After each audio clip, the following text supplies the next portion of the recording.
E aí, pessoal, tudo jóia?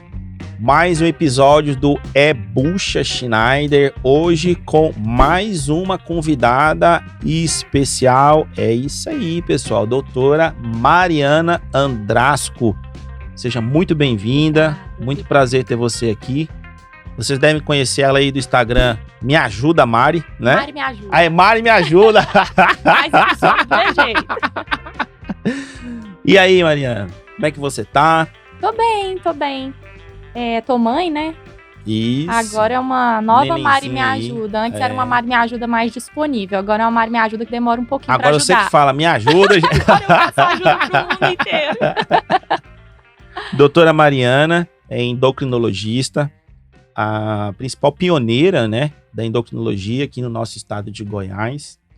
Mariana, o que é endocrinologia para o público que está ouvindo a gente? Fala um pouquinho disso pra gente. A endócrino, a gente estuda as doenças que envolvem as glândulas que produzem hormônios, né?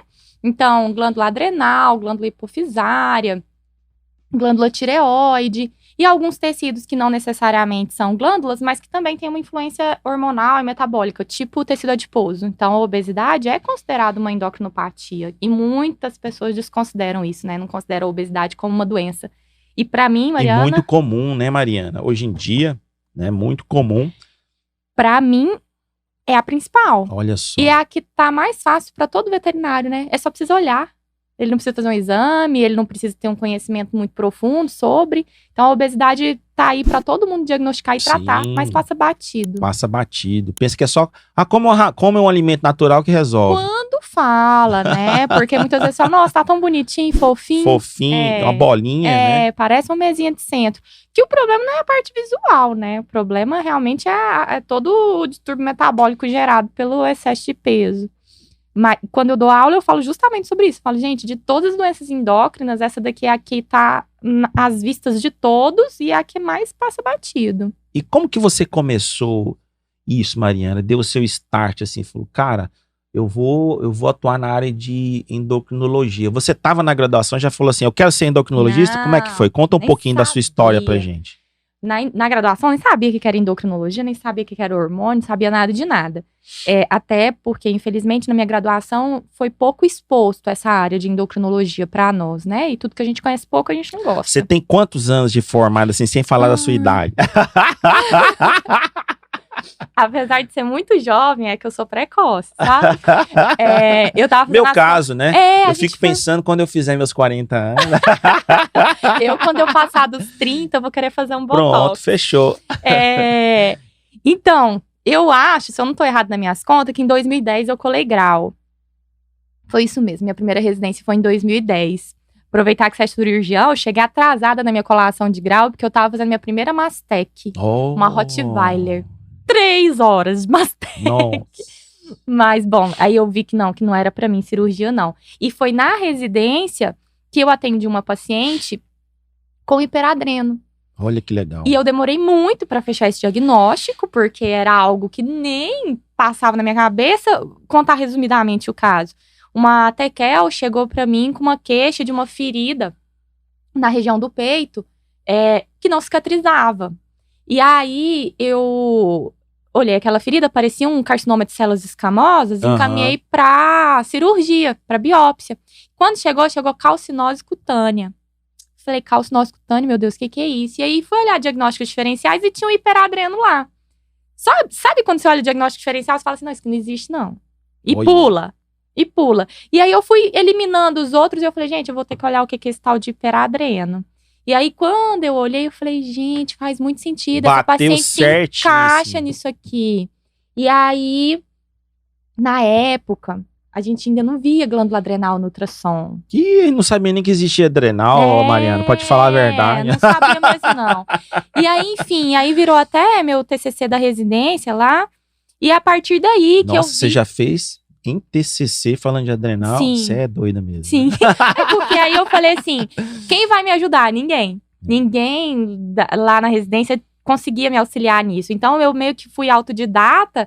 E quando a gente se supera numa situação, aí a gente cria um amor por aquilo, né? De orgulhoso da gente, fala, olha só o que eu consegui. E aí, a partir dali, eu falei, é isso que eu quero pra minha vida.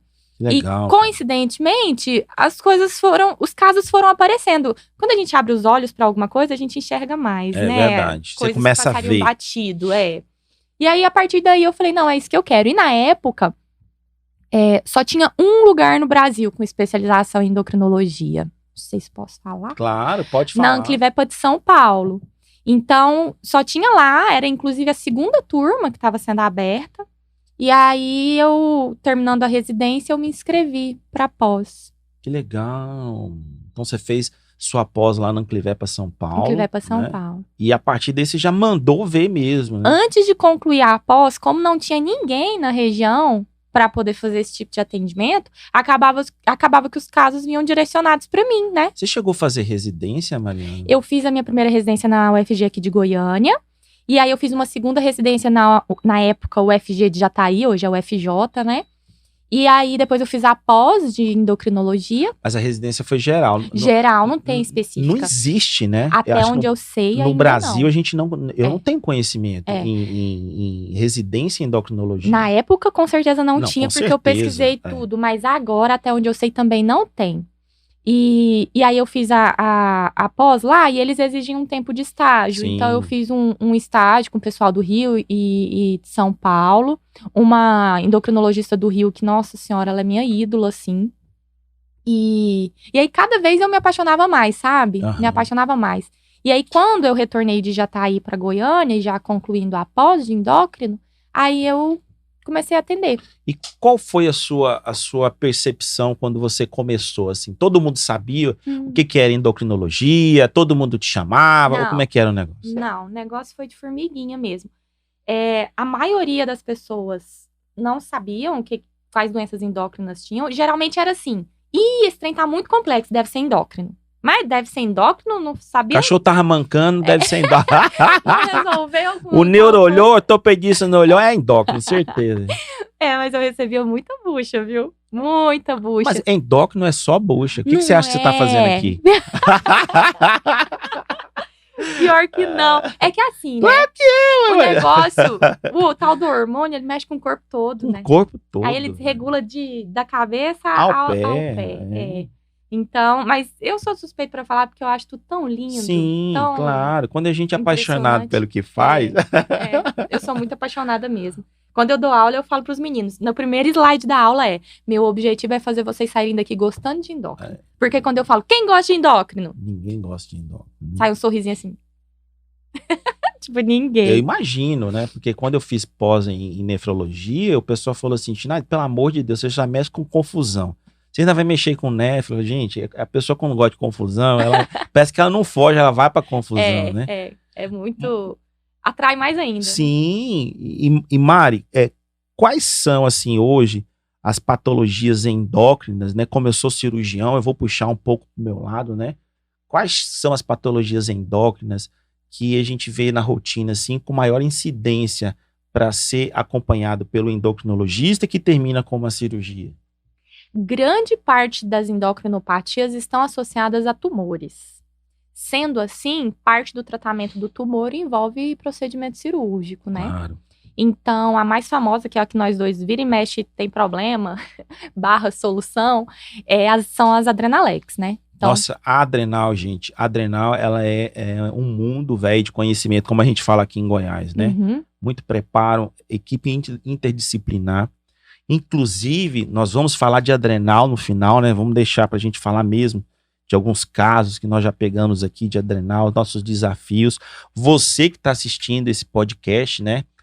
Fique ligado, se inscreva no canal, deixa aqui o seu like, ative o sininho, tá, pessoal? Porque senão você não vai receber os próximos conteúdos, né?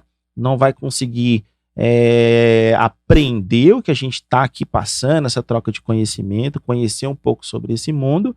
E já a gente vai falar mais de adrenal, mas adrenal é uma delas. Adrenal, né? É uma. Tumores tiroidianos. Que em gato geralmente é benigno, mas que se o tutor não topar fazer uma iodoterapia, que seria o mais indicado, Sim. E que não tem em Goiânia, né? Só tem em São Paulo. Não sei se no Rio já abriram, mas até onde eu sei é São Paulo. Uhum. Aí a gente encaminha para cirurgia também. Tumores tiroidianos em cães, geralmente muito malignos, então se ainda for operável, também rola uma cirurgia. Sim. Tumores pancreáticos, produtores ou não de hormônios, né? Também tem recomendação cirúrgica. Basicamente isso. A gente ainda está ensaiando aí umas hipofisectomias, né? Aqui na UFG, o pessoal da neuro está começando a caminhar nesse sentido. Mas de cirurgia, isso. Inclusive, eu tô com um caso que eu ainda tô estudando, viu, gente? Estudo demais ainda, porque a gente nunca sabe tudo, né? É pro resto da vida. Quanto né? mais a gente estuda, mais a gente vê que tem que estudar. Não, mas é esse o desespero que dá. A gente vai se qualificando. Parece que quanto mais a gente estuda, mais a gente vê que não sabe. E aí você fala, cara, eu vou ter que estudar mais ainda. Uhum. Então, assim, por um lado é viciante, mas por outro lado também faz a gente pôr o pé no chão, né? Falar, Faz. cara, eu tenho que estudar Calçar mais a sandália da humildade, é o que eu Verdade. falo. Autoestima é uma coisa boa, mas se ela for excessiva, ela te prejudica, né? Exatamente. Então, o que eu tava dizendo, tem um caso que tá me tirando os cabelos, eu acho que é um hiperpara primário. Então, das glândulas Nossa. paratireoides tumorais produzindo excesso de paratormônio. Minha dificuldade, nem todos os hormônios são dosados no Brasil, o paratormônio é um deles. Então, não vai ser fácil de fechar esse diagnóstico clínico. Entretanto, na ultrassom já foi visto paratireoides aumentadas, então acho que esse caso vai evoluir para uma cirurgia. Mas bilateral ou unilateral? Unilateral.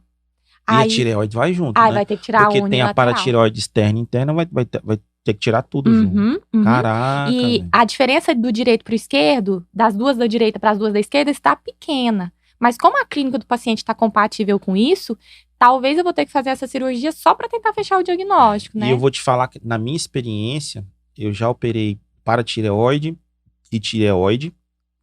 A gente consegue remover, em pouquíssimos casos em cão, a tireoide e deixar ali a paratireoide externa. Agora, a paratireoide vai tudo. E às vezes, o clínico geral, justamente, né, porque não tem aí o endócrino auxiliando ele, a gente sabe que a endocrinologia é uma especialidade que tem poucos especialistas no Brasil ainda, né? A gente ainda não tem nem prova de título. E deixa a coisa chegar no tamanho de um limão, de uma laranja, já é inoperável, porque a localização dele ali na região, né, cervical, meu Deus, é nervo laríngeo recorrente, é carótida, é jugular, ramificações da carótida, da jugular. Então, se estiver no tamanho de uma laranja, é inoperável. A própria traqueia. Do tamanho de um limão, a traqueia, do tamanho de um limão, gente, tem que estar muito delimitado. Então, quanto mais cedo for diagnosticado, né, melhor para o cirurgião. E mesmo assim, Mariana, é comum, com todo aquele esmero, aquele critério que você sabe que eu tenho, né, o animal ainda apresenta posteriormente uma hemiplegia de laringe, alguma coisa. Então, assim, é muito comum a gente ir para uma cirurgia de tireoide e mesmo assim ter uma sequela, nem que seja mínima, ter alguma sequela. Então, quanto mais cedo, e eu vejo que o problema é esse, quanto mais cedo a gente faz o diagnóstico, melhor a gente faz essa remoção com menos possibilidade de sequela para o paciente. Schneider, eu acho isso um debate tão eterno que o cliente sempre me pergunta, doutor, mas você acha que já tem que operar? E eu falo, gente, na minha opinião, falou de tumor, falou de cirurgia, a gente faz o quanto antes. A gente corre contra o tempo. Corre contra o tempo. Aí vem aquela pergunta, mas e se morrer?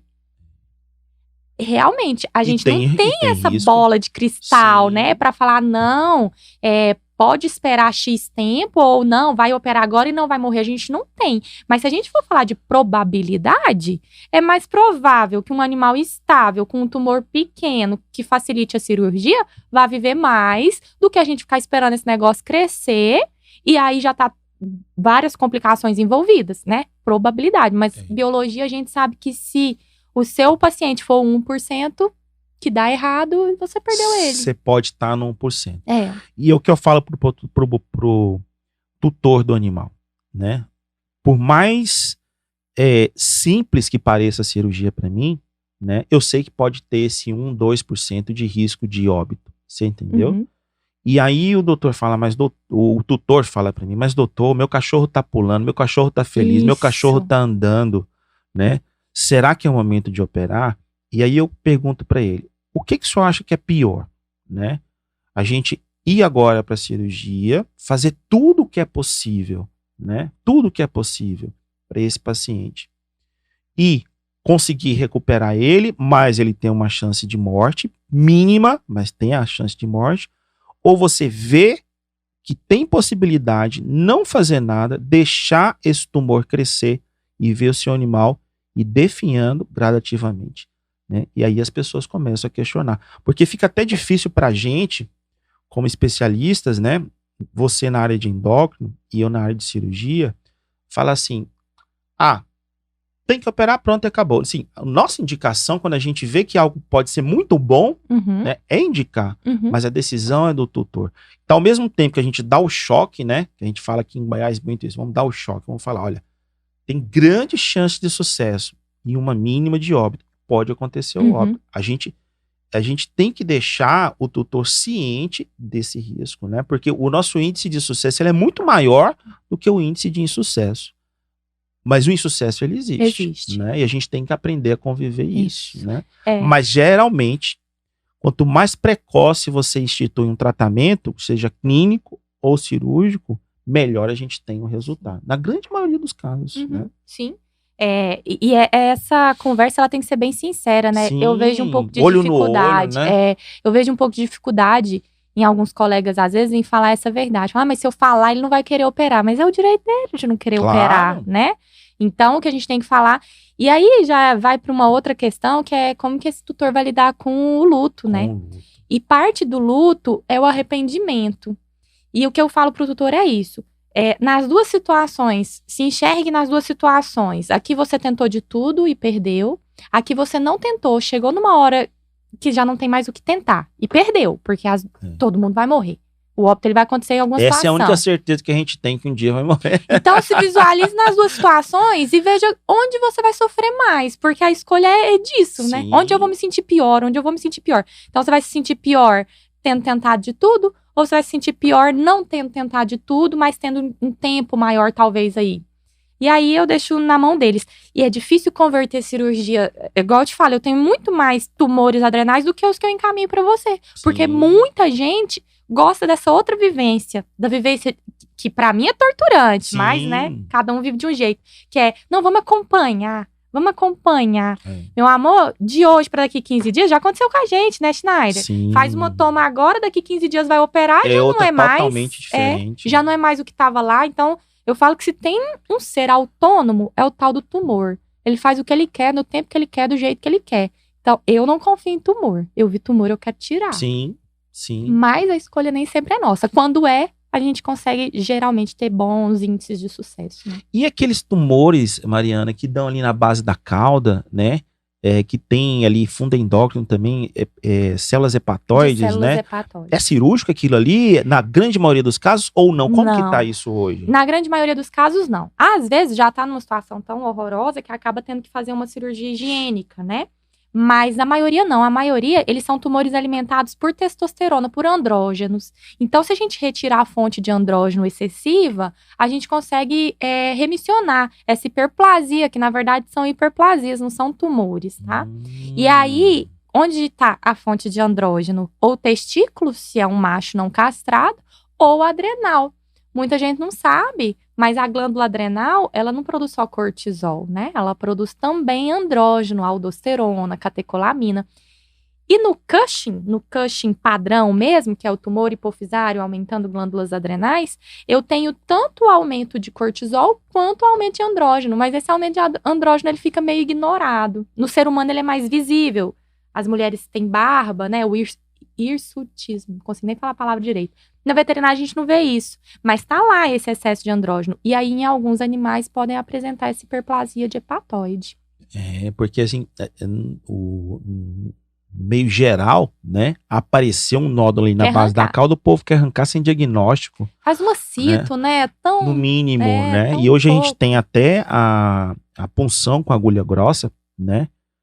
Que é a biópsia contra o CUT, que você consegue remover um pequeno fragmento ali, já é suficiente para você fazer um diagnóstico, não é verdade? Então, assim, falta o colega muitas vezes fazer aí uma avaliação um pouco mais criteriosa do que vamos arrancar e dar o diagnóstico. Não é assim, né? Uma outra coisa que eu quero colocar aqui, Mariana, é o que eu ouço demais, né, nos meus cursos. Professor, vamos castrar o animal, né? Para reduzir o câncer de próstata. Então, assim, é uma bagunça tão grande, né? E eu acho que a nossa sorte na medicina veterinária é que câncer de próstata é raríssimo. Raro, raríssimo. Graças a Deus, porque senão, fala um pouquinho aí, que o pessoal tem essa mentalidade, não, vamos castrar para inibir o câncer de próstata, né? Diferente do de mama, né? Sim, totalmente diferente. Tá, bom. Aí essa parte oncológica, me corrijam se eu tiver errado, os oncologistas, mas até onde eu sei, a indicação da castração é caso o câncer se instale. E aí, quando a gente castra um macho, gente, a gente tá tirando dele a fonte da testosterona, que é o que faz biologicamente o macho. Sim. E aí aumenta ainda mais o número de animais obesos. E uma outra coisa que ainda não tá muito à tona na veterinária, na medicina a gente já tá com isso mais à flor da pele, mas na veterinária ainda não, é qual a qualidade de vida do meu paciente, sabe? Esse pessoal que castra esses animais muito jovens, Mariana, tipo assim, com dois meses de idade já quer castrar. Aí a gente tem uma outra questão, que é uma questão sanitária. Então, assim, um animal que pode reproduzir e essa reprodução vai gerar mais animais de rua, mais animais abandonados, e aí a gente tem que pensar com esse outro olhar, que não é um olhar biológico, é um olhar sanitário, é um olhar social mesmo. Isso é importante também. Né? Infelizmente. Agora, não é o caso. É um animal de uma família estruturada, em que não vai ter abandono, em que é o filho mesmo, né? Então, no macho, eu não recomendo a castração, muito menos precoce, nem na fêmea. Na fêmea, eu, Mariana, recomendo passar o primeiro cio. Sim. E a gente vê muito questionamento com relação a isso, sim. né? Ah, já castra logo com 2, 3 meses, né? Eu castração falei, gente, pediátrica, que é isso, né? Neonatal quase. Isso desorganiza a estrutura do paciente como um todo. É só pensar na gente. O que acontece com um ser humano que não entra no caso da mulher, que não consegue ciclar normalmente? Ela fica toda desorganizada. E não é diferente na cadela. O negócio é que a gente ainda não tem esse olhar dessa qualidade de vida para os animais. Está melhorando, tá? Tá melhorando, tá mudando. Hoje a gente já tem a tal da medicina integrativa, da nutrição funcional, que é esse outro olhar, que é de dar qualidade de vida mesmo, já para os animais. Mas ainda não, ainda as pessoas... Tem muita gente que ganha dinheiro com isso, né, Schneider? Tem muita gente que vive de castração. Que, para esses casos sociais, eu não posso ser contra, né? Claro, eu teria que ter a responsabilidade de adotar todos esses animais, e não é possível. Mas pensando nos que não estão nesse pacote, não teria necessidade. Um animal inteiro, ele consegue exercer o que ele nasceu para fazer, sabe? É isso que eu falo. Quando eu vejo um animal obeso, eu falo, gente, o que esse animal tá fazendo aqui? Ele tá sendo um peso. Porque diferente de nós, que mesmo se a gente estiver obeso ou com disfunções hormonais, a gente tem a mente, a gente trabalha, a gente estuda, a gente lê, a gente assiste uma série, a gente consegue ter qualidade de vida apesar disso. O animal não, o animal ele é corpo. Ele precisa do afeto, mas o animal basicamente é corpo. E aí eu deixo esse corpo gordo, um gato que não consegue pular numa altura dessa, não é um gato mais. Não é pra isso que ele nasceu. Um cachorro que não consegue correr daqui até na esquina porque tá rolando. Só que é um bicho de pelúcia, né? Na verdade. Eu não consigo nem entender, porque eles querem um apoio emocional. Não é nem de pelúcia, é um apoio emocional. Eu quero meu cachorro pra me fazer feliz. Só que aquilo é uma vida, né? É uma vida.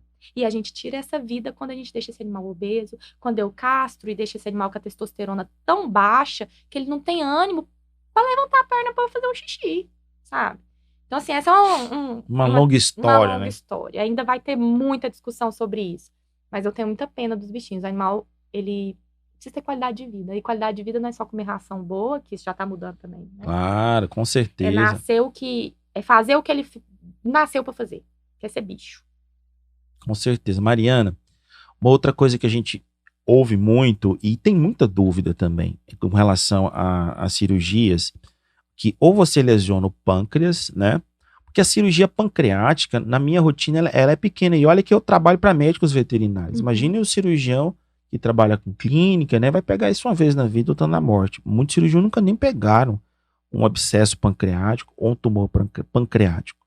Mas quando a gente trabalha nos cursos, né? Seja de cursos de finais de semana ou na pós-graduação, a gente fala muito, gente, muito cuidado com o pâncreas. Muito cuidado quando você vai manusear o duodeno. Muito cuidado quando você vai fazer um splenectomia, né, para não lesionar o pâncreas, porque isso pode causar uma pancreatite.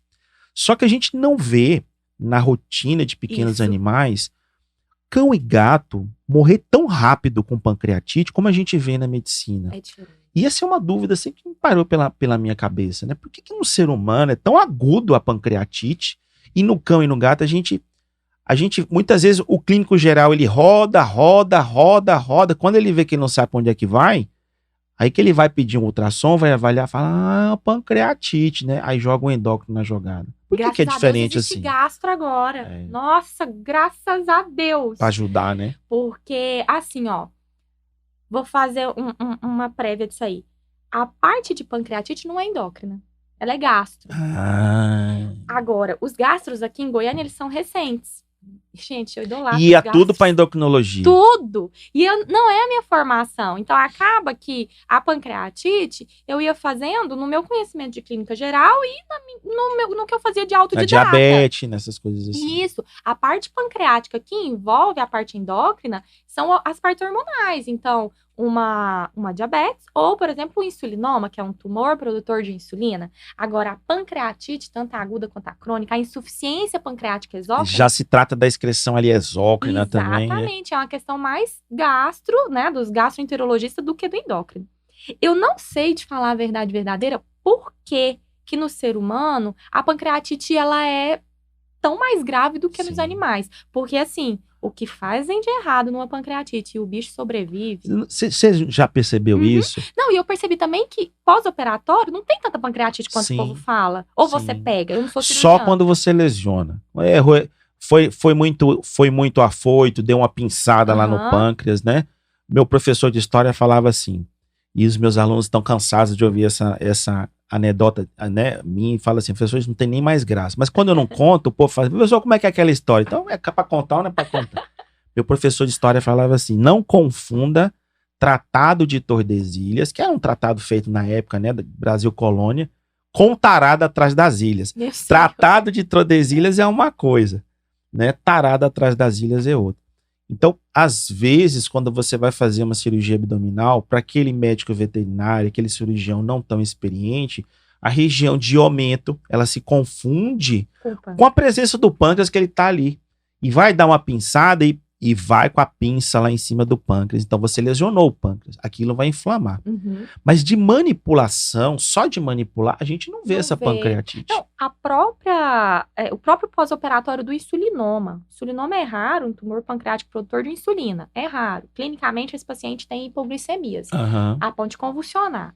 E se a gente identifica, que não é fácil de identificar, às vezes eles são pequenos, mas se a gente localiza esse tumor, a gente encaminha para retirada cirúrgica. E eu não vejo, dos pacientes poucos, que não é muito comum, que eu acompanhei, eu não vi pancreatite pós-op. Não vi. E você tirou um pedaço do pâncreas. Você manipulou o pâncreas. Sim. Então, eu não vejo realmente tanta pancreatite pós-operatória, não. Eu já devo ter operado, se operei na minha vida inteira. 5 insulinoma, pra você ver como é raro. Foi muito. Raríssimo. E você viu pancreatite? Não vi. Então. Eu também não acompanhei. Só que a gente não sabe se é porque tem muitas vezes ali porque mexeu no pâncreas, né? Falar aqui numa linguagem bem simples, né? Fez tantos exames, tanta monitoração no paciente. O pessoal tá tão... vai pra UTI o paciente. O paciente vai pra UTI depois de uma cirurgia de insulinoma e ele fica olhando pra cara do médico veterinário. Mas por que ele tá aqui, que eu tô fazendo de forma intensiva olhando pra mim? Que aquela UTI de 24 horas vira uma UTI de 6 horas, de 8 horas, porque, gente, o animal não tem alteração praticamente nenhuma, mas porque tem um preparo, né? Então, assim, a gente não vê essa pancreatite aguda levando a óbito no cão e no gato. Né? Tem, assim, clinicamente falando, a pancreatite pode evoluir ruim sim, mas se comparar com o ser humano, realmente a gente não vê essa incidência tamanha, né? Mas, me perdoem os gastros se eu estiver falando coisa errada, porque, como eu disse, não é a minha formação, mas por muito tempo caía na minha mão, né? Hoje, que o pessoal da gastro tá atuando aí, então eles devem ter uma experiência bem maior que a minha já. Apesar de serem meninos novos. Gente, eu fico pensando, eu tô velha. Que velha, Mariana, você tá experiente. Eu falo até os meninos da gastro, porque os meninos é menino mesmo. Eles formaram muito depois de mim. Graças a Deus eles estão vindo aí. Não, gente, se teve uma especialidade que me deixou feliz, foi essa da gastro. Eu até cogitei fazer, sabe? Quando abriu a primeira turma, eu falei assim, vou fazer. Aí depois eu pensei, não é o que eu gosto? Por que eu vou fazer? Só porque cai na minha mão? Então, já que eu não gosto, e tem quem quer fazer, vou deixar eles fazerem. Agora, a especialidade que tá vindo aqui na cola, e que é a que eu vou seguir junto com a endócrina é a nutrição. Essa daí eu acho que não tem Com como... certeza tudo a ver, né? Não tem como separar. Mas eu falo que graças a Deus existe endócrino, sabe por quê? Vou te dar um exemplo. Quando eu trabalhava na cirurgia geral e chegava a atuar como clínica geral, muitas vezes você fazia um exame básico, uma dosagem de glicemia em jejum e dava uma alteração na glicemia. E aquele paciente, né, era um possível diabético. Ele é diabético ou um possível diabético? Porque você dosar a glicose só num jejum não é diagnóstico de diabetes. E aí, quando eu fiz nefro, apareceu um negócio chamado diabetes insípido central, que não tem nada a ver com glicemia. Eu falei, meu Deus do céu, graças a Deus existe endocrinologista. Posso contar essa história? Pode, porque existe endocrinologista, porque se não existisse, como que a gente ia fazer? Então, hoje, eu não trabalho mais na área clínica, né? Meu atendimento é praticamente 99% cirurgia. Quando eu faço uma consulta hoje, já é uma consulta pré-operatória. E aí, eu vejo muitas vezes os clínicos gerais, né, ou especialistas de outras áreas, tentando tratar um animal com diabetes, tentando tratar um animal com alguma alteração endócrina. E eu falo assim, meu amigo, você quer um conselho? Manda pro endocrinologista. Para de sofrer. Não mexe com isso. Passe essa bucha pra frente, porque, cara, você tá numa área que é o especialista que vai tratar. Né? Você entendeu? Então, assim, graças a Deus existe, e pouco, né, ainda, né? O endocrinologista, porque, gente, é querer você andar de avião sem saber pilotar, né? Então, assim, não dá. Realmente não dá. Só fazer uma curiosidade aqui do diabetes, que essa confusão aí, ela é, tipo, muito comum. Sim. Quando eu tô dando aula, os meninos, antes de eu explicar, eles ficam muito surtados. Eu falo, esse diabetes aqui é o quê? Ah, tipo 2. Eu falei, mas tipo 2 é o quê antes de ser tipo 2? Então, o nome diabetes, ele não é um nome português, é uma palavra que veio, eu nunca sei se é grego ou latim, tá? Nossa. Mas é de lá. Uhum. E ele significa sifão d'água. Sifão d'água? Sifão que tem na pia, do jeito que a água entra, a água sai. E aí, a única coisa é que esses pacientes, tanto o diabetes mellitus quanto o insípidos, eles têm em comum beber muita água e fazer muito xixi. Sim. E é a única coisa em comum. Então, é poliúria e polidipsia. Por isso que os dois têm o nome de diabetes. Mas quando eu falo de insípidos, não tem nada a ver com mélito. Nada a ver. Um é ADH, outro é insulina. São hormônios totalmente diferentes. Então, só quis colocar essa curiosidade, porque ela é muito comum Muito mesmo, comum. essa dificuldade. E uma outra coisa que é muito comum é, o paciente é diabético, ele não pode ser operado. Isso eu quero morrer. Isso é sempre que a gente ouve. Muito. Né? Não. E nem tanto na sua área, mas da galera da odonto, o povo fala assim, não, já tá velhinho, diabético, não vamos mexer com essa boca, não. Eu falo, pelo amor de Deus, é o contrário. Está velho e diabético, por favor, limpe essa boca. Enfim, mas essa é a parte da galera da odonto. E aí aquela questão, o problema não é ser diabético, né? Vamos falar da mellitus, né? O problema não é ser diabético, né? O problema, a grande questão é, ele é diabético e está controlado? Exato. Ele está estabilizado? Porque se ele estiver estabilizado, ele não vai deixar de ser diabético. Concorda comigo? Sim, ele vai ser pro resto da vida. Se diabético não pode ser operado, então vamos deixar os diabéticos tudo morrendo por aí. Isso não acontece, gente. Não é, Maria? E aí que eu falo, gente, encaminhar é a melhor coisa que existe na vida. Depois que eu aprendi a encaminhar, eu durmo tão melhor. Porque assim, eu vou até onde eu sei. Se a partir daqui eu não sei, por favor, alguém que saiba. Por isso que eu falo, quando os gastros apareceram, eu fiquei feliz demais, porque mais uma área para agregar, né? Cada vez que vinha uma bucha gastro, eu falava, gente, eu não sei isso aqui, eu tinha que sentar e estudar, e a coisa, quando você é autodidata, a curva é muito maior, né, do que alguém que estudou aquilo de fato, enfim. Então, encaminha, não tem por que não encaminhar, você não tá perdendo um paciente, você está ganhando esse paciente vivo por mais tempo. E eu fico muito triste de falar assim, morreu de diabetes. Gente, olha, pra morrer de diabetes, o negócio... Tem que eu te falar que eu mesmo. nunca nem vi. Cetoacidose diabética, que é um negócio grave. Ser humano é tratado em UTI. Na veterinária, a gente ainda tá caminhando pra isso. Consegue fazer ainda um meio de campo, né? A gente não perde fácil. Então, você perdeu um diabético, com certeza ele tinha outra coisa ali, ou você realmente não soube manejar. E não é difícil, sabe? Para quem tem o conhecimento, né? Então, se você não tem o conhecimento e quer ter, é só estudar também.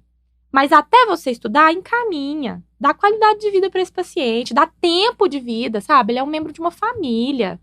Enfim, encaminhamento, depois que eu aprendi a fazer, a minha vida melhorou demais. Sim. Qualquer sinal de que eu não saiba, eu falo pro tutor. Sim. Eu prefiro que ele chegue no outro especialista e o especialista fala, não, aqui não tem nada não. Sim. Nossa, você quer uma notícia melhor do que está tudo bem? Não tem notícia melhor que essa, não. Então, nefra é uma coisa que eu encaminho muito, sabe? Chegou uma urina lá com uma proteína que a minha doença hormonal não justifique, eu falo, procure o nefro. Ah, mas a creatinina e a ureia ainda tá normal. Mas é agora mesmo que eu quero que você procure, porque depois disso ele vai ter que fazer milagre. Sim. Antes disso ele consegue tratar. Sim. E se chegar lá no nefro e o nefro falar, não, tá tudo bem, não precisa, vamos só acompanhar. Pra mim, é a melhor notícia que um cliente pode receber. Com certeza. Agora as pessoas ficam assim, será que eu tô encaminhando errado? Gente, é melhor encaminhar errado. Se for pra errar, é melhor escolher encaminhar errado Sim. do que não encaminhar, comer bola e perder tempo de vida desse paciente. Perder tempo de vida do paciente, né? Mari, você falou de nefro, uma outra coisa que a gente vê que o pessoal come muita bola, né? Que vê, muitas vezes patina e não consegue fechar diagnóstico, não consegue tratar esse paciente. Você pega um paciente com pressão alta, né? E taca ali antihipertensivo nesse paciente, e manda pro cardio, e o cardio vai e fala, meu Deus, que não responde aos fármacos, e vai, e mexe, né? E, gente, para onde que vai? E quando vai ver, esse paciente tem uma adrenal aumentada, né? E eu já tive vários casos com você, e quando eu fazia a uro e a nefro, que é a cirurgia, a nefro junto, né? Eu falava, gente, isso aqui tem adrenal aumentada, tem cortisol alto, eu preciso do endocrinologista aqui. Se nessa pressão, ela não vai abaixar muito. Uhum. E eu lembro-me que eu passei alguns casos para você, e que você mexeu no cortisol, a pressão do animal normalizou, e a ponto de eu tirar o antihipertensivo do paciente, né? Fala um pouquinho disso pra gente. Na verdade, o cortisol aumentado, vindo de uma adrenal tumoral ou não, né? ela vai aumentar a pressão, em quase todos os casos. Mas se eu tô falando de uma adrenal aumentada, não é só o cortisol. Eu posso ter outros hormônios ali. Inclusive, quero contar um caso nosso, de sucesso, que o paciente tá vivo até hoje. Isso tem muitos anos, eu acho que isso já tem mais de 5 anos. Posso falar nome? Pode falar nome. Mike. Pode falar. Um bichon frisé. Ele foi pra oftalmo. O Mike é campeão, né? O Mike tá até hoje, cara. Acho que ele tá com 18 anos. Sim. Ele foi pra oftalmo com um ifema. A oftalmo falou assim, isso aqui, esse olho não sangrou à toa, não. Vamos medir essa pressão. Mediu a pressão mais de 300. O esfingo não conseguia. Quase estourou o esfingo. E aí a gente fez ultrassom, adrenalzona aumentada. E aí quando eu tenho uma adrenal aumentada, eu preciso, antes de encaminhar para cirurgia, saber qual é o hormônio que diz respeito ali. Sim. E não era cortisol, que é o mais comum. Se eu pego uma adrenal aumentada, 90% das vezes o problema é cortisol, mas não era. Não era aldosterona, que é uma segunda situação, o hiperaldo também causa hipertensão. E a hipertensão de forma secundária causa lesão no rim. Então, às vezes, esse cara hoje está nefropata pela hipertensão causada pelo distúrbio adrenal. Mas também não era no caso do Mike. E aí, o que me sobra de alteração adrenal que pode levar à hipertensão? Aumento de catecolamina, que seria o felcromocitoma. Sim. E aí, eu encaminhei esse paciente para cirurgia. O terror dos cirurgiões. E do anestesista. Dizendo que era um fel. Porque eu falei, gente, não é aldo, não é cortisol. E o único medicamento que respondeu foi a prazosina. E assim, a gente já pegou várias discussões de a gente fala, gente, isso aqui é um fel. A cara é de fel. E você bater no martelo, gente, isso não é fel, né? E esse eu errei ao contrário. Foi. Eu mandei ele e falei, gente, é fel. Tudo indicava que era fel. Tudo, porque ele antihipertensivo que baixou a pressão dele foi só prazosina. Tá quase escrito assim. Fel. Isso. E aí eu mandei e falei pra vocês estão lascados. É fel. Anestesista foi já, né? Aquilo na mão. E o Schneider lá, coitado, tem que arrancar aquilo lá. E aí... Foi direita, não foi? Eu não foi pra variar, essas buchas só direita, coladinho na cava, abraçado na cava. Aí o pós-operatório suave, o transoperatório suave. E aí o anestesista falou, Mari, que fel esquisito, não deu nenhum BO. Deu nem emoção. E aí quando me chega o resultado histopatológico, o patologista me liga. Ô Mari, por que você acha que é fel? Porque eu já mandei a requisição falando felcromocitoma. Eu falei, porque não é cortisol, não é aldosterona e só respondeu a prazosina, bloqueador beta-adrenérgico. Então tem que ser. E aí ele falou, não é não. Eu falei, não é não. Eu falei, ele teve que fazer um Tem desenho pra mim. Ele falou, deixa eu te falar, é um nódulo no córtex adrenal. E aí, as catecolaminas são produzidas na medula, e é onde estaria o fel. No caso desse paciente, a medula estava intacta, só que tinha um nódulo no córtex que pressionava e estimulava, a né? liberação de catecolamina. Então, não tinha tumor na medula, tinha um nódulo que benigno, inclusive, mas fisicamente, mecanicamente, Inflamando, pressionava a medula e fazia liberar a catecolamina. Então, assim, esse caso é tão lindo, eu tenho um orgulho dele, e o paciente tá bem até hoje. Pra você ver, né? E aí... E se não opera, ia morrer. E a gente, a gente tem colegas ainda falando, tumor adrenal, não mexe não. Se mexer, morre. Tem demais, né? tem demais. Ouvindo muitas vezes, eu discuti isso, eu tive essa discussão falando assim, biópsia de adrenal, né? Eu tive essa discussão há meses atrás, para te falar a verdade, com especialistas na área de videocirurgia. A gente conversou disso. Sim, é verdade, estávamos juntos. E aí faz a tomografia, né? Ou faz o exame ultrassonográfico com Doppler e coloca assim, estabelecer diagnóstico com biópsia de adrenal. Eu falei, gente, como assim fazer biópsia de adrenal? Isso não tá perfeitamente estabelecido para medicina veterinária, né? Você chegar lá e cutucar aquela adrenal, gente, aquilo vai ser um desastre, é muita coragem. Então, assim, a gente vê que falta realmente essa interdisciplinariedade, né? Eu na área de cirurgia, você na área de endócrino, a gente precisa muito dos profissionais, muitas vezes, da área de nefro, os profissionais da área de onco, tem que estar junto com a gente, para a gente estabelecer essa discussão. O patologista, ele faz toda a diferença aqui com a gente também, né? Conversar com o anestésio, não dá pra gente ficar sozinho, né? Então, assim, o pessoal que tá ouvindo a gente, muitas vezes tá aí até fazendo uma pós-cirurgia, e tá numa clínica que tem clínica geral, o cara, é tumor de adrenal, aí eu fiz até um curso lá com o Schneider, vou lá, passo o bisturi, arranca adrenal e acabou. Gente, pode ser um desastre isso. Pode ser, né? Não, será? Vai ser um desastre isso. Então, assim, e também não pode ir pro outro extremo. A partir do momento que toma conhecimento de todas essas alterações, a formação de trombo que pode acontecer pós-operatório, né? Que a gente sempre discute isso, né? Contigo, Mari. Agora precisa entrar essa modulação. A veterinária, não é só nós, em outras áreas também. A gente quer receita de bolo para tudo. Existem os protocolos, né?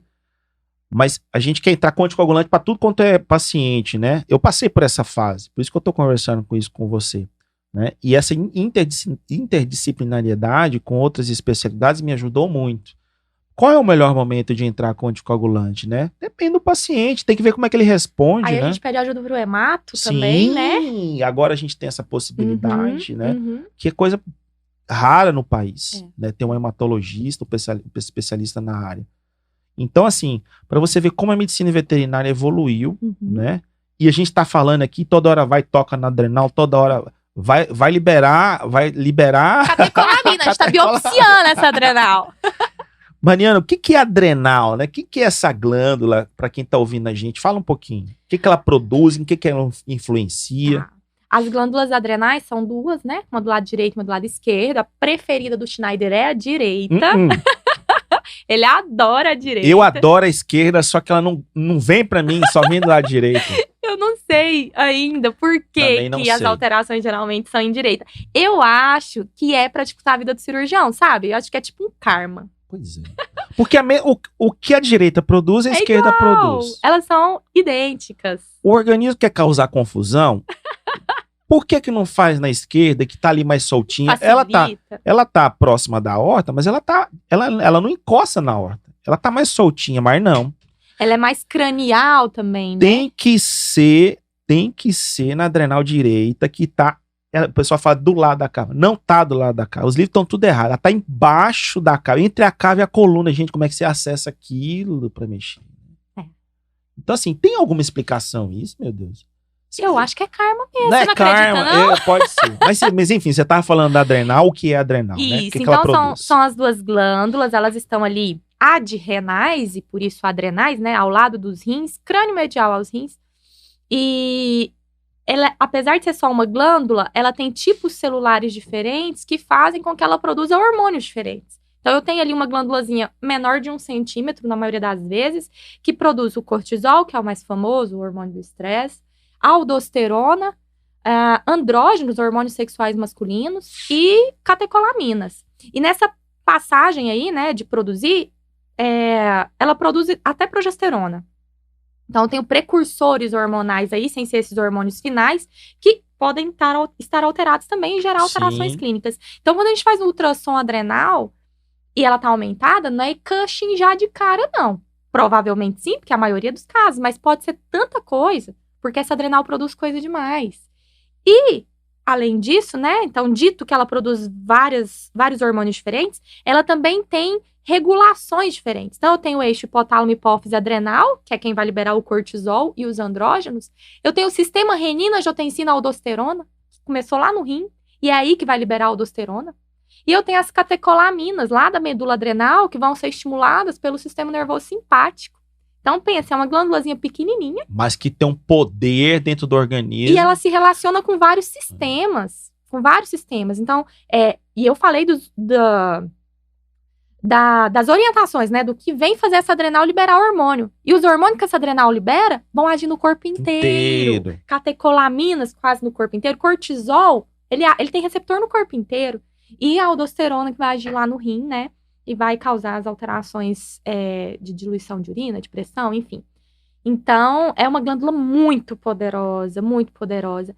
E diferente do ser humano, ela tem mais distúrbios no caso do cão do que no ser humano. Então, não é raro um hiperadreno em cão. É relativamente comum. E as pessoas comem muita bola, sabe? Apesar de não ser uma emergência, não é emergência, tá? Hiperadreno nunca é emergência. Mas ele, como o cortisol age no corpo inteiro, ele desregula esse organismo e o que ele desregula pode virar uma emergência. Sim. Por exemplo, uma trombose. Uma trombose. E aí é problema, né? Se for um tromboembolismo pulmonar, o problema é que vai morrer. Sim. A gente não vai conseguir solucionar isso. Quais são os tumores mais comuns em adrenal, assim? Você fala de maligno benigno, isso? Maligno adenoma, benigno, adenocarcinoma. Isso, só para o pessoal também. Geralmente são tumores de córtex, tá? E aí ele pode ser tanto adenoma quanto carcinoma. Na maioria das vezes é adenoma, graças a Deus. Mas o fato de ser adenoma não impede ele de ser muito produtor e também de crescer demais. E como você disse, o problema maior tá ali na direita. Se aquilo cresce, quem que ele vai comprimir? Vai comprimir a cava. Mesmo que talvez... favorecer o trombo. E comprometer muitas vezes também, a gente tem visto isso na rotina, comprometer a vascularização renal. Direita, né, no caso ali. Porque tá tudo juntinho ali, né? Tudo juntinho. Então, a artéria renal, faz tudo comunicação. Ali. Então, se isso cresce demais, posso ter aí uma compressão de cava. E se for maligno, uma invasão, né? Sim. E aí já é uma cirurgia vascular. E esse felcromocitoma, por que todo mundo tem medo desse felcromocitoma? Por que ele é o vilão da história? Porque ele é ruim mesmo. Porque além do risco dele ser maligno, até quando ele é benigno, ele tem um poder de invasão, mesmo sendo benigno. E ele produz as catecolaminas, que vão fazer alterações cardiovasculares de dificílimo controle, Sim. né? Então, hipertensão seguida de um rebote de hipotensão, e isso vai desorganizar o corpo como um todo. E tudo que gera hipertensão, de forma crônica, lesa órgãos-alvo. O rim, o próprio coração, o sistema nervoso. Então, a gente diagnostica muito pouco, mas o bicho faz AVC também, né? E o fundo de olho. Então, a hipertensão gerada pelo distúrbio hormonal compromete tudo isso. Então, quanto mais a gente demora para diagnosticar e tratar, e, por exemplo, a hipertensão do felcromocitoma não trata com um IECA, não trata com alodipino, não trata com as coisas básicas. Não faz nem cócega, né, Mariana? Não muda. Então, a gente tem que fazer o diagnóstico correto para conseguir tratar essa hipertensão, estabilizar esse paciente. E se ainda for operável, encaminhar para cirurgia. Porque às vezes o diagnóstico é muito tardio. Sim, você tem invasão da cava, tem trombo em cava. Eu peguei um paciente, eu não me lembro se era você que estava acompanhando a parte endócrina dele, né? Era um tumor, era um tudo indicava que era um felcromocitoma, tinha um trombo dentro da cava, a gente faz, né? A cavotomia, acho que eram splits, não me lembro. Ou era um bulldog francês. Mas eu vou te contar o que aconteceu. E aí, ainda era operável, né? Eu vi que eu conseguiria remover o trombo, né? Conseguiria fazer a sutura da cava, a cavotomia, remover o trombo neoplásico e fazer a sutura da cava. Então estávamos a equipe toda preparada, né? Eu acho que era paciente seu. Porque anterior a essa cirurgia, eu fiz uma cirurgia num paciente da doutora Fabiana. Que era um paciente que aparentemente era mais grave e foi super bem a cirurgia. Não, então era um Spitz. E aí, em seguida, Nem era o abriu, seu. né? Era. E aí, gente, o que aconteceu? Anestesiou o paciente, o pessoal super cuidadoso, equipe de anestesistas, né? Totalmente monitorado. Anestesiou o paciente. Na hora que anestesiou o paciente, o trombo que estava na cava mobilizou. Relaxou, provável, né? O paciente entrou em coma na hora. E aí a equipe em cima desse paciente.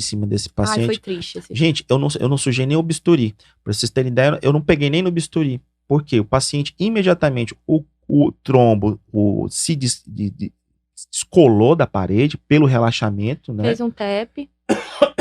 E já foi pro UTI, chegou pro UTI, né? Uhum. Ele viveu, acho que umas 6 horas. Prognóstico extremamente desfavorável. Fala um pouquinho de trombo pra gente.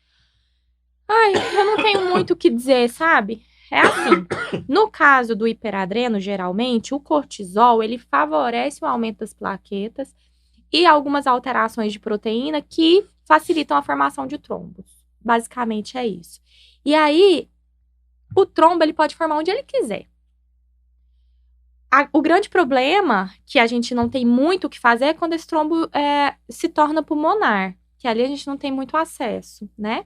Enquanto ele é um trombo ali do lado da cava, Sim. que nem sempre é um trombo hemático, né? Muitas Sim, vezes é um neoplásico. trombo neoplásico, ainda é possível uma cirurgia.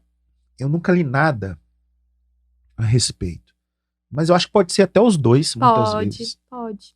Porque o sangue vem, ele bate no trombo na cava, ele bate no trombo neoplásico na cava e ele faz um turbilhonamento. Uhum. Você vê no ecodoppler fazendo aquele turbilhonamento. E ali pode ser depositado alguns trombos também. E a gente pode ter microtrombos também. Sim. Que esse diagnóstico, ele geralmente não é possível de ser feito, mas aí a gente vê um paciente que de repente começou com ira.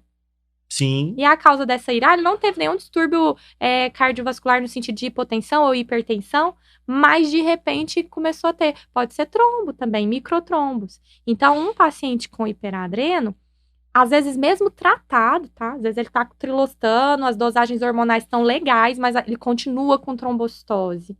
E essa trombocitose, ela precisa ser monitorada e tratada a depender da magnitude, tá?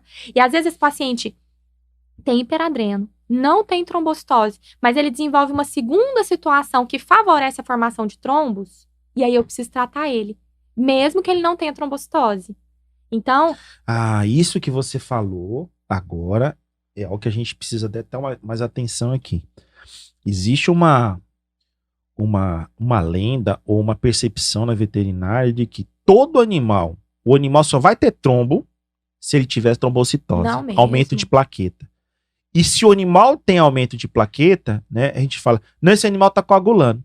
E nem sempre é assim. Esse animal vai formar trombo, entendeu? E nem sempre é assim. A gente tem visto isso na nossa rotina. Essa parte de hematologia aí, eu não domino tanto, mas acompanhando quem domina... Essa visão geral que a gente Isso. tem, que falta ter a análise de fator de coagulação, falta de ter a parte da hematologia mais avaliada. Né?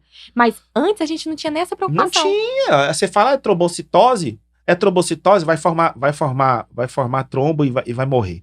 Não, a plaqueta tá normal. Aí você operava, dava... A cirurgia foi um sucesso. Você operava, plaqueta normal. Você operava, o animal tinha tromboembolismo. E muitas vezes esse diagnóstico não acontecia, né? Era assim, a cirurgia foi um sucesso, mas o paciente morreu no pós-operatório, né? Ainda a gente encontra em livros, né? Que a cirurgia de adrenal é a cirurgia de alto risco e grande possibilidade de óbito. Eu falei, gente, mas não... Então, se tá morrendo assim, aonde que tá isso, né? A gente não vê essa grande casuística de óbito após a adrenalectomia quando se faz toda essa avaliação, né? Eu acho que tudo contribuiu, Mariana. Eu olho, como eu formei na época das trevas, eu tenho 21 anos de formado. Nossa, né? Eu me sentindo velha. É época das trevas. Quando a gente ouvia falar de ultrassom, meu Deus, um ultrassom era uma coisa assim, né? E quando eu lembro, na época de recém-formado, tentando acompanhar, sempre tive muita curiosidade pela imagem como cirurgião, né? Porque isso sempre me auxiliava nas cirurgias. eu dei uma imagem da patologia, né? Antes de operar, para mim isso era fantástico. Mas eu olhava na tela do ultrassom, eu sinceramente... Você achava que era enganação. Não, era enganação, porque eu não via nada. Um monte Schneider, meu pai falava um isso. monte de risco preto e branco. Não, aqui é isso aqui. Eu falei, gente, pelo amor de Deus, eu não tô vendo nada. Ou eu sou burro, ou esse cara tá inventando. Hoje, os aparelhos de ultrassom, gente, quase que mostra a alma. E quem acredita em reencarnação, quase as vidas passadas, né? Eu falo, gente, o que é isso? Raio-X, né? O raio-X não se tornou moderno, mas traduzindo isso para nós que trabalhamos com adrenal, o ultrassom com Doppler, né? A tomografia contrastada, né? E a gente tem esperanças que essa tomografia vai evoluindo os canais, como está sendo na medicina. Gente, pra gente foi, eu acho que o divisor de águas em termos de diagnóstico de imagem, né? E assim nós temos as outras especialidades que estão vindo. A hematologia é algo que se insere aí, que ajuda muita gente nesses distúrbios plaquetários, né? Hematológicos. Então, eu fico imaginando, daqui 10 anos, onde que a gente vai chegar, né? Porque, assim, algo que no início, e não é no início tão passado, não. A gente colocar aí 15, 20 anos atrás é recente. Hoje, né, em 2022, a gente já tem, gente, altíssimas possibilidades de sucesso com diagnóstico e tratamento de tumores de adrenal por cirurgia, não é verdade? Então, assim, eu fico muito esperançoso, né? Eu também. E me considero mesmo aqui no estado de Goiás um dos pioneiros, junto com você, né, e o pessoal da oncologia, a gente está enfrentando, falando, não, vamos operar essa adrenal, vamos abrir essa adrenal. Às vezes a gente encontra algumas resistências, né? Ah, mas vai operar e vai morrer. Gente, a chance do óbito, ela existe. A gente não vai abrir nenhum animal simplesmente para o animal vir a óbito na mesa. Mas se existe uma possibilidade e o tutor está ciente disso, vamos operar. Né? E quantas vezes a gente não tem sucesso, né? Sem falar daqueles tumores que parecem ser adrenal e não é. Já aconteceu comigo também. Já aconteceu comigo. Na época a tomo estava quebrada. E aí o diagnóstico estava por ultrassom. Aí o paciente tinha que ir para Brasília fazer tomo, optou por não. Nessa época você não era o cirurgião, não. E aí entrei, inclusive, para auxiliar a cirurgia, de curiosa. Hora que tirou a bolinha lá que dizia ser adrenal, falou, uai, não é adrenal, não. A adrenal aqui, ó, intacta. Era um paraganglioma. Tá vendo? Nunca tinha entendido isso na minha vida. Inclusive, num primeiro momento, falei do que se trata. Aí, quando veio o diagnóstico histológico, então, mais uma vez, o patologista salvando, né, a gente aí do que a gente não sabe o que é. Paraganglioma, eu fui sentar para estudar. É também uma alteração endócrina. E por isso eu acreditava que a alteração estava na adrenal. Porque, clinicamente, tinha uma alteração de catecolamina. Eu encaminhei para cirurgia dizendo, é um FEL. Compressão da cortical, não? Não, é uma neoplasia dos gânglios simpáticos que produzem catecolaminas. Cara, é muito louco isso. Então, clinicamente, é um feocromocitoma, porque é hipertensão, tudo igualzinho. Só que não tá na adrenal, tá fora da adrenal. Tá num gânglio. E era um paraganglioma. Então, é também um distúrbio hormonal cirúrgico, nem citei naquele primeiro momento, mas raríssimo, né? Porque é um distúrbio de gânglio. Sim, e a grande nunca peguei paraganglioma. É raríssimo. E a grande dificuldade, inclusive, é você achar ele. Esse deu sorte, que tava lá fingindo que era adrenal, nós achamos ele. Mas pode ser em qualquer gânglio do corpo. E aí, vá procurar gânglio alterado, né? O paciente tem hipertensão. Essa paciente, ela tinha... ela veio de um neuro pra mim, porque ela tinha tremores que lembravam convulsão. E aí, quando ela chegou pra mim, até com suspeita de hipoadreno, num primeiro momento, por causa dos tremores, falei, não, ela tem até uma adrenal aumentada, não deve ser, não. Mas fiquei achando que era adrenal, até tirar essa adrenal e ver que não era. Olha só. Paraganglioma. Então, eu falo que biologia não é matemática. Não é matemática, cara. Mas endócrino tá de parabéns, porque vem umas surpresinhas de vez em quando que eu vou te falar. Uma outra dúvida que eu vejo muito nos médicos veterinários, né? Então o pessoal usa muito corticoide, né, no paciente. E aí você pega o paciente que já tá com cortisol alto, mete um corticoide nele. Fala pra gente do desastre que pode acontecer, Mariana. Tá. Essa semana eu tava conversando com um colega E aí ele usa muito corticoide, porque ele é da gastro e tem as doenças inflamatórias intestinais. Ele falou, Mari, corticoide é vida. Eu falei, é A gente mesmo. ouve muito isso. É mesmo, corticoide é Em vida. muitos casos é mesmo. Não. Mas como está o cortisol desse paciente? Essa é a Isso. grande pergunta. Se a gente for falar endocrinamente, cortisol é vida sim. Sem cortisol ninguém vive. Chama Addison, é hipoadreno, Sim. morre mesmo. Entretanto, o excesso de corticoide a longo prazo vai me trazer consequências no corpo como um todo. Então, tem que usar corticoide? Tem. Então, vai usar da forma mais racional possível e com as cartas na mesa. Às vezes, você precisa usar o corticoide para resolver uma doença intestinal e esse paciente vai fazer hiperadreno iatrogênico. E aí, essa semana a estagiária me falou que a gente atendeu um caso desse. Maria, aí, o que faz? Falei, explica que para tratar uma doença você está criando outra. Não tem opção nesse caso específico. Mas você tem que ter consciência. Então, quando eu tô causando um hiperadreno iatrogênico por uso de corticoide, eu tenho que entender que o hiperadreno pode aumentar a pressão? Pode, então eu vou monitorar. O hiperadreno pode aumentar a plaqueta e causar trombo? Pode, então eu preciso tratar. O hiperadreno pode aumentar colesterol e triglicérides? Pode, então eu tenho que tratar. O hiperadreno vai favorecer uma obesidade? Sim, então eu tenho que tratar. E eu tenho que falar isso para o cliente. Olha, para tratar essa doença aqui, eu tenho que usar esse remédio e a consequência disso é uma nova doença. Mas às vezes a gente tem que escolher a doença, infelizmente, né? É verdade. Então, até corticoide no ouvido, tá? Sim. Paciente que faz uso crônico de corticoide no ouvido causa alteração no corpo. Olha só. Eu já peguei paciente com hipertensão por corticoide no ouvido. Olha só que louco. Você acredita? Então tem que ter diagnóstico, tem que ter uma avaliação. Tem que ter consciência. Né? Clínica, não sabe, né?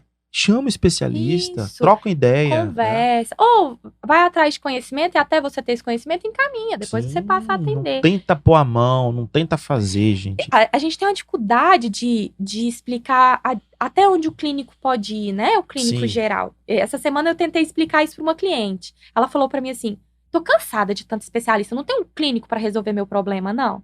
Eu falei, o seu não.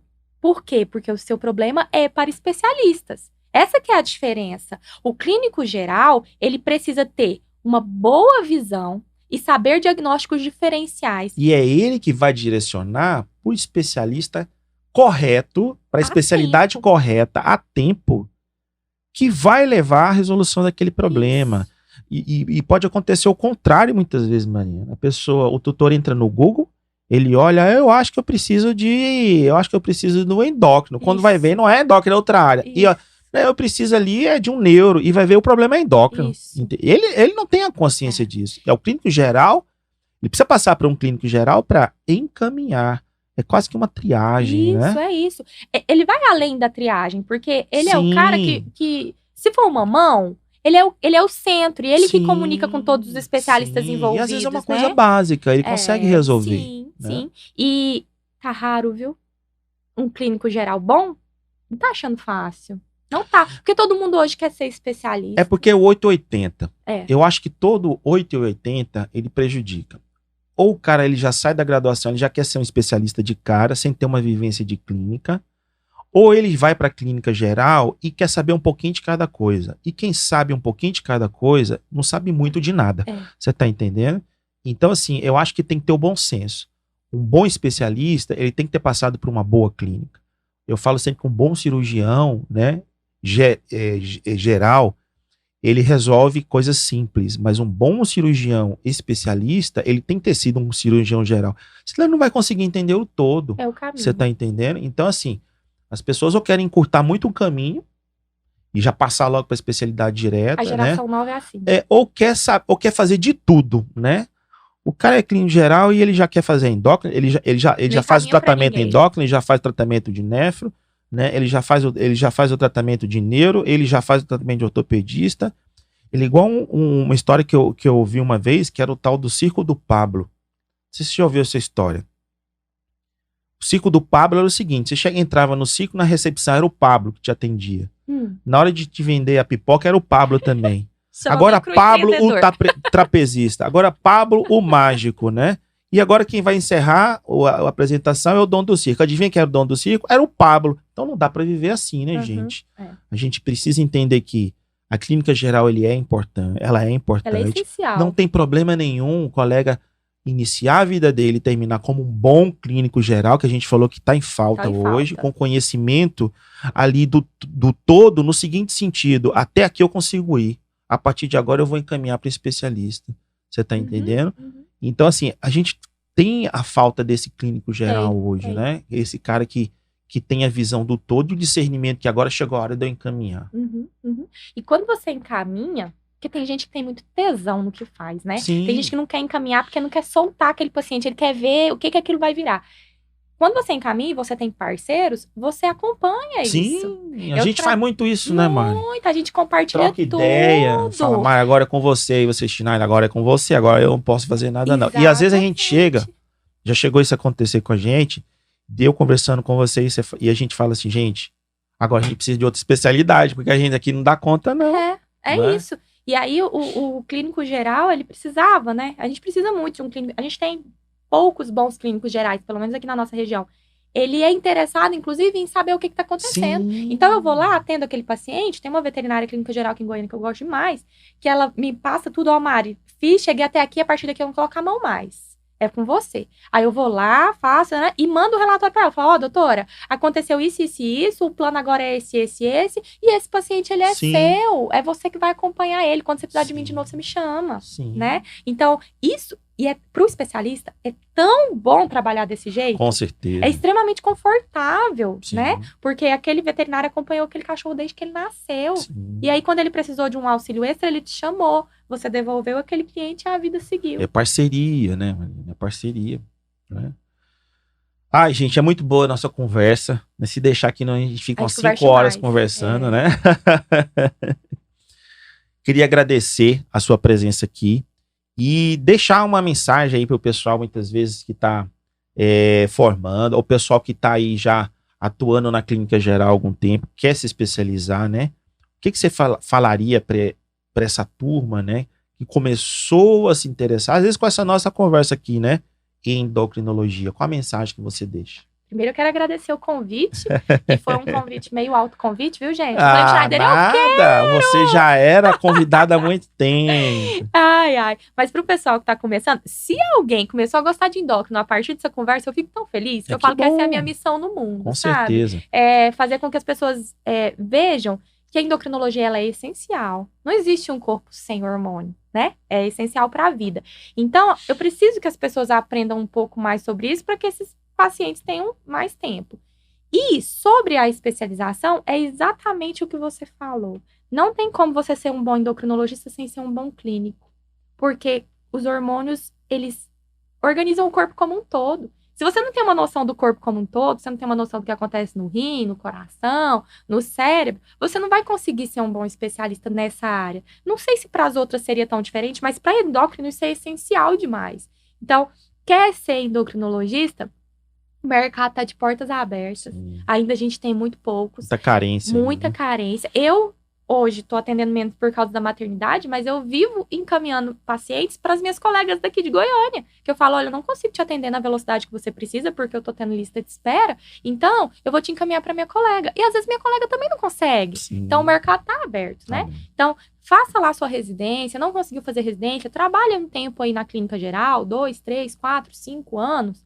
Quando você falar, não, agora eu me sinto um clínico geral competente, vá para a especialidade. E aí, não tem fim, sabe? Eu acho que na veterinária vai acontecer igual na endocrinologia humana. Hoje, na endocrinologia humana, você é endocrinologista, mas você tem uma área de maior afinidade. Então, a gente tem endocrinologista que trabalha só com diabetes. A gente tem endocrinologista que trabalha só com distúrbios de tireoide. A subespecialidade dentro da especialidade. Eu acredito que na veterinária, daqui a uns anos, vai ser esse caminho, sabe? Porque o conhecimento, ele é ilimitado. E você não consegue ficar bom em tudo. Assim como na clínica geral. É impossível. Dentro da própria especialidade também não. Então, a gente tem, por exemplo, igual eu tô te falando, que eu tô com esse desafio aí do hiperpara primário. Como ele é raro, eu estudei isso muito pouco. Agora eu tô tendo que sentar a bunda e me aprofundar. Se eu tivesse um endócrino especialista em paratireoide, eu já tinha encaminhado. Já tinha encaminhado. Chegou, sabe? Chegou, passou. Às vezes já aconteceu comigo, do cliente vir direto pra endocrinologia e eu ver que é gastro. Eu nem cobro. Sim. Eu nem cobro. A hora que ele começa a me falar, espere um pouquinho. Aí, quando eu tô no hospital, muitas vezes os gastros estão lá. Eu vou lá e falo, tem horário agora? Tem. Eu falo, vou pôr um cliente aqui no seu consultório. Pronto. Eu nem atendo. Então, E o cliente fica feliz. demais. E fala, nossa, olha que bom que a doutora me direcionou. Me agradeceu, assim, imensamente, né? E eu fico feliz porque eu não quero uma bucha. Claro. Uma bucha Que que não não saiba seja resolver. endócrino, né? Pois Se é. for endócrino, tudo bem. Então, eu acho que a gente ainda vai evoluir para subespecialidades num futuro próximo. E tem muito mercado. Se você gosta, tudo é difícil, né, Schneider? Então, que a gente faça o difícil, mas faça com o que gosta. Com que gosta. Porque às vezes a gente fica assim, não vou, eu gosto de endócrino, mas vou fazer dermato porque dá mais dinheiro. Às vezes você vai ter que gastar esse dinheiro todo na terapia, É verdade. né? Por causa Até da sua porque vai frustração. trabalhar com uma coisa que não gosta. Exatamente. Então é melhor fazer, minha opinião, né? Melhor fazer o que gosta, porque aí você faz bem feito e você se insere no mercado. Tem espaço pra todo Pra mundo. todo mundo. Ai, Mari, muito obrigado. Obrigada. Gente, eu. muito obrigado. Curta esse nosso episódio. Não se esqueça de se inscrever no canal, tá? Porque isso aqui é pra vocês, tá? Tchau, tchau.